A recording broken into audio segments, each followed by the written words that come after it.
سورہ ہود کی آیت نمبر 107 اور 108 107 اور 108 کے حوالے سے لگتا ہے کہ جہنم ہمیشہ کے لیے نہیں ہے اور جنت ہمیشہ کے لیے ہے. آپ کا کیا موقف ہے؟ امام ابن تیمیہ اور محی الدین ابن عربی کا بھی یہی موقف ہے، بلکہ آپ کے استاد ڈاکٹر اسرار اور غامدی صاحب کا بھی یہ موقف ہے. اور منو نہ تڑی لایا کرو کسی تھی، اللہ دے بندے ہو، دلیل کے اوپر بات کریں. یہ بات صحیح ہے کہ امام ابن تیمیہ اور محی الدین ابن عربی ایک طرف سلفیوں کے امام ہیں، ایک طرف صوفیوں کے امام ہیں، دونوں کسی بات پہ متفق نہیں ہیں، لیکن اس بات کے اوپر متفق ہیں اور اس آیت سے وہ غلط رزلٹ نکالتے ہیں. دیکھیں عقیدہ جو ہے نا، یہ اصول کی بات ہے. اصول جو ہے اجتہاد سے نہیں ہوتا جب تک نص موجود نہ ہو. یہ سورہ ہود کی آیت نمبر ہے 107 اور 108، ظاہر ہے یہ 12ویں پارے میں ہی آئے گی، 107 108. ہاں جی، اعوذ باللہ من الشیطان الرجیم، بسم اللہ الرحمن الرحیم. پہلے دوستیوں کا ذکر آیا کہ وہ آگ میں ہوں گے، وہاں پہ اس کا چیخو پکار دوزخ کی سنیں گے. خالدین فیہا، وہ رہیں گے اس میں ہمیشہ. ما دامت السماوات والارض، جب تک کہ آسمان اور زمین قائم ہے. الا ما شاء ربک، ہاں اگر تیرا رب ہی چاہے. ان ربک فعال لما یرید، بے شک تیرا رب جو چاہتا ہے وہ کرتا ہے. وہ کہتے ہیں اس میں آیا نا کہ یہ تو عرب کا محاورہ تھا. ہم کہتے ہیں نا جی قیامت تک میں تجھ سے نہیں بولوں گا. اس کا یہ مطلب نہیں ہوتا کہ قیامت دن میں بول لوں گا، مراد ہے کہ ہمیشہ کے لیے نہیں بولوں گا. تو عرب میں بھی یہ محاورہ تھا کہ جب تک زمین و آسمان قائم ہے نا یہ نہیں ہوگا. تو یہ محاورتاً ہے، ورنہ تو زمین و آسمان نے بھی ہمیشہ تو قائم نہیں رہنا. تو یہ محاورتاً بات ہوئی ہے کہ دوزخی دوزخ میں رہیں گے جب تک زمین و آسمان قائم ہے، الا یہ کہ اللہ ہی چاہے. وہ کہتے ہیں یہ جو ہے نا الا یہ کہ اللہ چاہے، تو اس کا مطلب ہے بعد میں کبھی نہ کبھی اللہ تعالیٰ دوزخ کو ختم کر دے گا، کیونکہ 7 الفاظ ہیں ان ربک فعال لما یرید، بے شک تیرا رب جو چاہتا ہے کرتا ہے. اچھا جی، آگے کیا ہے؟ وَأَمَّا الَّذِينَ سُعِدُوا فَفِي الْجَنَّةِ خَالِدِينَ فِيهَا، اور جو سعادت مند ہیں وہ ہوں گے جنت میں، اس میں رہیں گے ہمیشہ. ما دامت السماوات والارض، اس وقت تک جب تک کہ آسمان و زمین قائم ہے. الا ما شاء ربک، ہاں تیرا اگر رب ہی چاہے. عطاء غیر مجذوذ، لیکن اس کی جو عطا ہے وہ نہ ختم ہونے والی ہے. وہ کہتے ہیں یہاں پہ بھی وہی الفاظ ہے کہ اگر تیرا رب چاہے گا تو جنت بھی ختم ہو جائے گی، لیکن اس کے ساتھ چونکہ آ گیا کہ تیرے رب کی عطا جو ہے وہ نہ ختم ہونے والی ہے، تو اس سے یہ اشارہ ملتا ہے کہ جنت ختم نہیں ہوگی. اور اوپر یہ آ رہا ہے کہ ان ربک فعال لما یرید، اس سے لگتا ہے کہ اللہ تعالیٰ کبھی چاہے گا تو دوزخ ختم کر دے گا. اندھے کو اندھیرے میں بڑی دور کی سوجی، ایڈے اس طرح دے رزلٹ نہیں کٹے جاندے. اور پھر وہ آگے کہتے ہیں دیکھیں جی جنت کا ذکر جب بھی قرآن میں آیا نا تو وہاں خالدین فیہا ابدا آیا ہے، اور دوزخ کا ہاں سارے ہسے جے تہاڈی بھی جہالت اللہ دے بندو، قرآن بھی کھول لیندے، دوزخ نال بھی ابدا آیا ہوا ہے. اچھا اسی بھی سن سنا کے سننی ٹنی، کدے خود قرآن کھول کے پڑھے. اور یہ بات اتنی مشہور، اتنے بڑے بڑے علماء کر رہے ہوتے ہیں جی جنت کا جب بھی ذکر آیا نا تو وہ ابدا کے ساتھ آیا ہے، اور دوزخ کا ذکر جب آیا تو صرف خالدین فیہا آیا، ابدا نہیں آیا. میں دسنا ابدا، اللہ دے بندے ہو میں نہیں یہ بنایا قرآن ابدا کہاں کہاں آیا. سنیں سورۃ الجن، یہ پہلے تو سورۃ النساء میں آ جائیں آپ، حوالے نوٹ کرتے جاؤ. یہ ابدا والی گل آندا کوئی کرے نا ان کو اس مسئلے نال بھی انجینئرنگ ہو گئی ہے. دیکھیں سورہ نساء آیت نمبر 169، اللہ تعالیٰ فرماتا ہے کہ جو کافر ہیں ظلم کرنے والے وہ رہیں گے، ان کی مغفرت نہیں ہوگی، اللہ تعالیٰ ان کو کوئی سیدھا راستہ نہیں دکھائے گا. الا طریق جہنم خالدین فیہا ابدا، مگر یہ رہیں گے دوزخ میں ہمیشہ ہمیش. وکان ذلک علی اللہ یسیرا، اور یہ اللہ کے لیے ہے آسان. پہلا والا. دوسرا سورۃ الاحزاب آیت نمبر 56، یہ تو بڑی مشہور آیات ہیں. وہ دوست کی کہیں گے اللہ ہمارے بزرگوں کو دگنا عذاب دے جن کی وجہ سے ہم گمراہ ہوئے.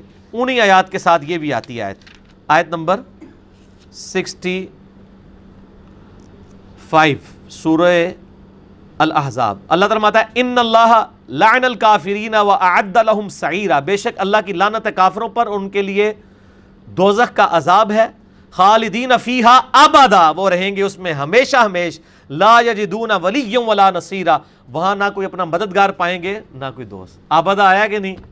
اسی بھی سنتے آتے ہیں. میں بھی کئی بار نا، میں ایک جگہ میں نے بھی یہ کہیں پہ نا ریکارڈنگ میں نہیں، ویسے میں نے کہا تھا ابدا نہیں آتا. میں آپ پھر کھول کے اللہ دے بندوں ابدا آتا ہے. 2 والے ابدا ہو گئے دوزخ کے ساتھ. تیسرا سورۃ الجن آیت نمبر 23، یہ ایسی چیز ہے جو میں لکھ کے لایا ہوا تھا، میں مکتبۃ الشاملہ میں نوٹ کیا ہوا تھا، میں کہ اینڈ ٹائم میں بھول ہی نہ جاواں۔ سورۃ الجن آیت نمبر 23، ٹھیک ہو گیا جی، پارہ نمبر 29 میں آتی ہے نا سورہ جن۔ اعوذ باللہ من الشیطان الرجیم۔ سورۃ المزمل ہے جی، اس سے پہلے سورہ جن ہے، آیت نمبر ہے اس کی 23۔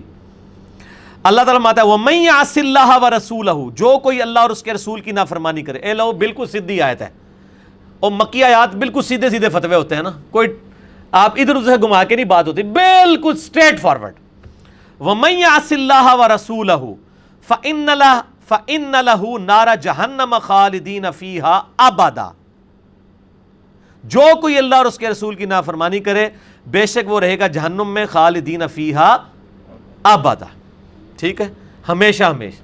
یہ ابدا، نہ میں وابی نہ میں وابی، میں ہوں مسلم علم و کتابی۔ دیکھو ثابت کیتا ہے نا، یہ جناب سال صدیاں کا مسئلہ حل ہوا جی، ابدا ہے ہی نہیں ہے۔ اس ٹائم شاید اگر وہ کوئی مکتبہ تو شاملہ ہوتا تو پرانے بزرگ بھی کوئی ابدا پا کے کٹ ہی لیندے۔ قرآن تو سمندر ہے، ٹھیک ہو گیا جی، یہ تو حافظ بھی نہیں نکال سکتا، یہ مکتبہ شاملہ ہی کٹ، ایک گھوڑے دی ٹیکنالوجی ہے جیڑی کٹ لیندی ہے، ٹھیک ہو گیا جی۔ اگلا سوال ہے کیا ہندو، سکھ، یہودی، عیسائی بھی امت محمدیہ میں داخل ہیں صلی اللہ علیہ وآلہ وسلم؟ بالکل داخل ہیں جی، کیوں نہیں داخل ہیں؟ نبی علیہ السلام کے زمانے میں جو بت پرست تھے وہ آپ کی امت میں داخل تھے، تبھی تو آپ نے ان کو دعوت دی ہے۔